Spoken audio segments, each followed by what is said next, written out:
I repeat, সকল টেন্সের সুনির্দিষ্ট অক্সিলিয়ারি ভার্ব বা সাহায্যকারী ক্রিয়া যার আরেকটি নাম হলো হেল্পিং ভার্ব। হ্যাঁ, সে যে হেল্পিং বা অক্সিলিয়ারি ভার্ব রয়েছে সকল টেন্সের।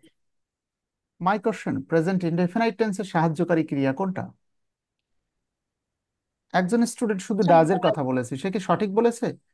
বলো দেখি, মিজানুর রহমান, টু বা ডাস স্যার। জাহিদুল ডু বা ইসলাম, ডাস। মামুন সাগর। তাহলে ডু এবং ডাজ এর কথা বলছে অনেকে, একটু খেয়াল করো তারা। তাহলে প্রেজেন্ট ইনডেফিনাইট টেন্সের দুটি অক্সিলিয়ারি ভার্বের কথা বলছে, একটি হলো ডু আর একটি হলো ডাজ। এখন প্রশ্ন হলো, ভালোই তো লাগছিল, সাবজেক্ট আর ভার্ব হলেই তো প্রেজেন্ট ইনডেফিনাইট টেন্স, আবার ডু আর ডাজ এর দরকারটা কি? একজন বলো তো, একটি ইংলিশ সেন্টেন্সে হেল্পিং ভার্ব এর দরকারটা কি, বা অক্সিলিয়ারি ভার্বের প্রয়োজনটা কি? প্রেজেন্ট ইনডেফিনাইট টেন্সে ডু আর ডাজ এর কোনো দরকার আছে কি?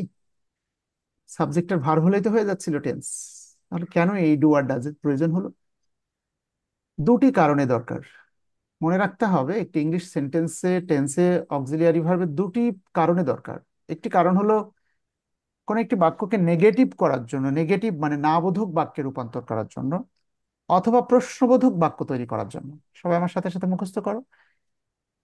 একটি প্রতিটা টেন্সের অক্সিলিয়ারি ভার্বের মূল উদ্দেশ্য হলো বাক্যটাকে নেগেটিভ সেন্টেন্সে কনভার্ট করা এবং ইন্টারোগেটিভ সেন্টেন্স তৈরি করা। দুটো প্রধান কারণ, আরেকটি কারণ রয়েছে, মূল কারণটা এটা নয়। যদিও প্রেজেন্ট ইনডেফিনাইট টেন্সের ক্ষেত্রে ডু আর ডাজ এর মেইন পারপাস হলো দুটি: বাক্যটাকে নেগেটিভ করা আর বাক্যটাকে ইন্টারোগেটিভ সেন্টেন্স বা প্রশ্নবোধক বাক্যে রূপান্তর করা।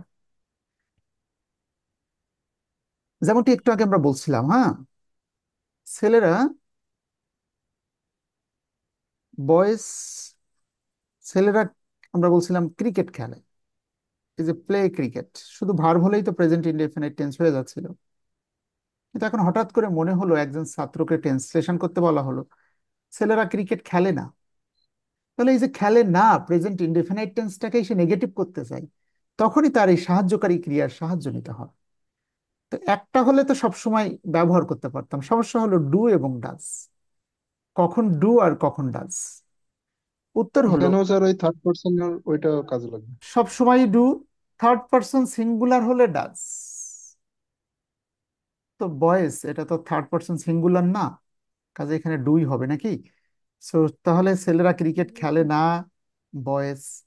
এই যে সাহায্যকারী ক্রিয়ার হেল্প নিলাম, ডোন্ট প্লে ক্রিকেট।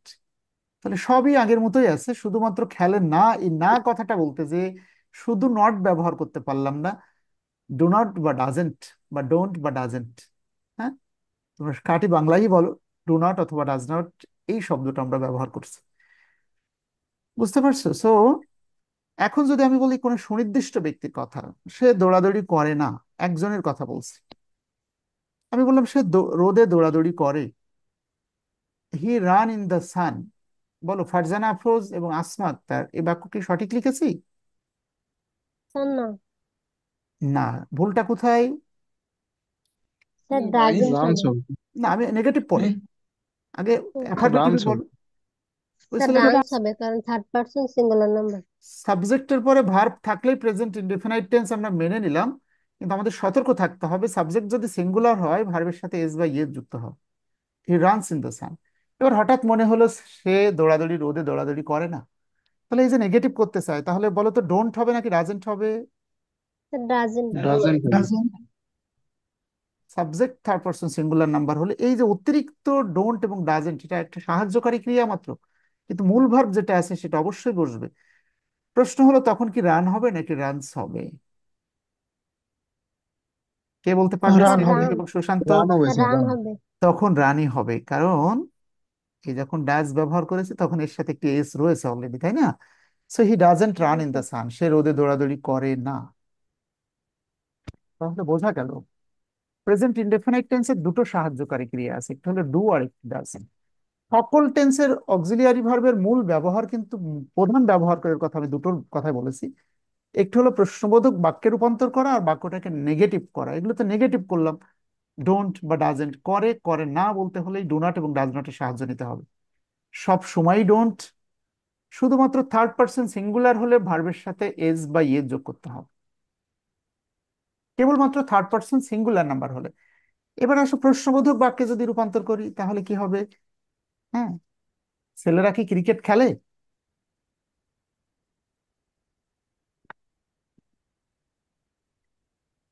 বলো তো, একজন ট্রান্সলেশন করো তো, ছেলেরা কি ক্রিকেট খেলে? রূপা আসো, জাহিদুল ইসলাম, সবাইকে আমরা বাই রোটেশনে, হ্যাঁ, এবং জয়নাব জান্নাত, তোমরা বলো তো দেখি,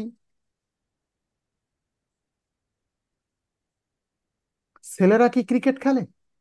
তাহলে তোমরা যে কেন পারছো না, এর মূল কারণ হলো হোয়াট একটা, ডাজ দ্য বয়েজ ক্রিকেট, এরকম কিছু। দেখো, প্রশ্নবোধক ডু বাক্য দ্য তৈরি বয়েজ। করার একটি স্ট্রাকচার আছে, হ্যাঁ। স্যার, আমি বলবো স্যার। হ্যাঁ, বলো। Do the boys sir, play do the cricket. Boys play cricket. আচ্ছা, তাহলে মনে রাখতে হবে প্রশ্নবোধক বাক্য তৈরি করার একটা স্ট্রাকচার আছে, প্রাইমারি পরীক্ষায় পড়েছিল 2013 না 16 সালে। সবার আগে যেটি বসবে সেটি হলো অক্সিলিয়ারি ভার্ব, এরপরে সাবজেক্ট যে ভার্বের কাজটা করবে, তারপরে হলো মেন ভার্ব বা V1 যেটি তোমরা বলো, মেন ভার্ব, তারপরে অবজেক্ট বা এক্সটেনশন। তো অবজেক্ট বা এক্সটেনশন থাকবে এমন কোনো কথা নেই। তাহলে সবার আগে যেটি ব্যবহার করতে হবে সেটি হলো অক্সিলিয়ারি ভার্ব, তার মানে ডু আর ডাজকে আগে আনতে হবে। কিন্তু প্রশ্ন হলো ডু নাকি ডাজ, এটা নির্ভর করবে সাবজেক্ট থার্ড পারসন সিঙ্গুলার হলে ডাজ, না হলে ডু। সেখানে বয়েসের কথা বলছি, ছেলেরা কি ক্রিকেট খেলে, ওরা সবাই নির্দিষ্ট করে দিতে চাচ্ছে, সবাই বলতে চাচ্ছে স্যার ডু দ্য বয়েজ লেখেন।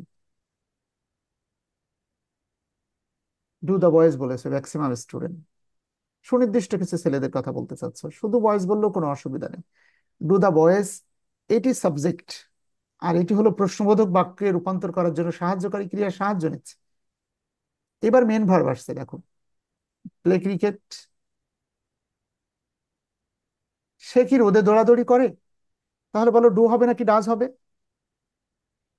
ডাজ স্যার হবে sir. Does. Does he ran নাকি রানস হবে? স্যার রান হবে স্যার স্যার। রান হবে। রান হবে। তাহলে বোঝা গেল সাবজেক্ট থার্ড পারসন সিঙ্গুলার হলে ভার্বের সাথে এস বা এস যুক্ত হয়, কিন্তু বাক্যটাকে নেগেটিভ আর ইন্টারোগেটিভ করলে তখন আর এস বা এস যুক্ত হয় না। নেগেটিভ করলে অথবা ইন্টারোগেটিভ করলে, ডু আর ডাজ ভার্বের যখন সাহায্য নিব তখন আর ভার্বের সাথে এস বা এস যুক্ত হবে না। তাহলে এই যে অনেক নিয়ম, এই বিধি বা রুলস গুলো আমাদেরকে জানতে হবে। একটু মিউট করে নেওয়ার পরামর্শ দিচ্ছি, সন্দীপ বিশ্বাস, দোলা রয়, হ্যাঁ, অফকোর্স মিউট। তাহলে আজকের হোমওয়ার্ক শুধুমাত্র একটি টেন্স নিয়ে কথা বলার চেষ্টা করেছে, কিন্তু শেষ হয়নি। যে জায়গাটাতে তোমাদের কনফিউশন আছে সেই জায়গা নিয়ে আজকে কথা বলতে পারলাম না, আগে সাধারণ বিষয় নিয়ে কথা বললাম। তাহলে সামারি, আজকের ক্লাসে আমাদের মূল আলোচ্য বিষয় ছিল প্রেজেন্ট ইনডেফিনাইট টেন্স, সাবজেক্টের পরে ভার্ব অথবা মেন ভার্বের সাথে এস বা ইয়েস থাকলে ওটা প্রেজেন্ট ইনডেফিনাইট টেন্স। সাবজেক্ট যদি থার্ড পারসন সিঙ্গুলার হয়, বুঝতে পেরেছি পৃথিবীর সকল শব্দই থার্ড পারসন, যাই আসুক না কেন, তিনটে শব্দ ব্যতীত, হ্যাঁ, আই উই আর ইউ ব্যতীত আর সবই থার্ড পারসন, এবং সেই থার্ড পারসন সিঙ্গুলার নাম্বার যদি একজন বোঝায় তাহলে ভার্বের সাথে এস বা ইয়েস যুক্ত হবে। আরো বলেছি প্রেজেন্ট ইনডেফিনাইট টেন্সের সাহায্যকারী ক্রিয়া বা অক্সিলিয়ারি ভার্ব হলো, হেল্পিং ভার্ব হলো দুটি, একটি হলো ডু আর একটা হলো ডাজ। সো কখন তার প্রয়োজন? যখন বাক্যটাকে আমরা নেগেটিভ করতে চাই অথবা ইন্টারোগেটিভ করতে চাই। যেমন এই বাক্যটাকে নেগেটিভ করে বলো তো দেখি একজন, খাদিজা এবং মাজহারুল ইসলাম, হ্যাঁ, এবং মিজানুর মনির, তোমরা বলো তো এই বাক্যটাকে, কুকুর গুলো অপরিচিত মানুষ দেখলে ঘেউ ঘেউ করে না, কি হবে কুকুরটি, হ্যাঁ, দ্য ডগ, কি হবে, ডু ডগ নট হবে নাকি ডাজেন্ট হবে? ডাজেন্ট। ডাজেন্ট হবে, কারণ একটা কুকুর, সো ডাজেন্ট। তখন কি বার্ক হবে নাকি ভার্বের সাথে যুক্ত হবে? বার্ক হবে স্যার। তখন কিন্তু bark হবে। কারণ যখন মনে রাখবে ডু এবং ডাজ এই নেগেটিভ আর ইন্টারোগেটিভের জন্য ডু আর ডাজের সাহায্য যখন আমরা নিব, তখন আর ভার্বের সাথে এস বা ইয়েস যুক্ত হবে না, মূলত ডাজের সাহায্য যখন আমরা নিচ্ছি। So the dog third person singular number, কাজে ডাজেন্ট বার্ক অ্যাট স্ট্রেঞ্জার্স।